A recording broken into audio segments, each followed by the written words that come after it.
ঘুমায় থাকতো তোমার নানি? কোথায় ঘুমায় থাকতো একটু দেখাও তো। হ্যাঁ, নানি কোথায় ঘুমায় থাকতো একটু দেখাও তো।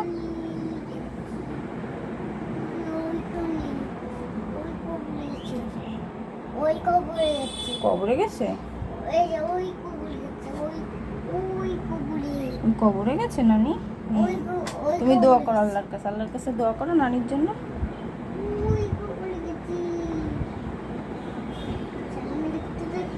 আল্লাহর কাছে দোয়া করো।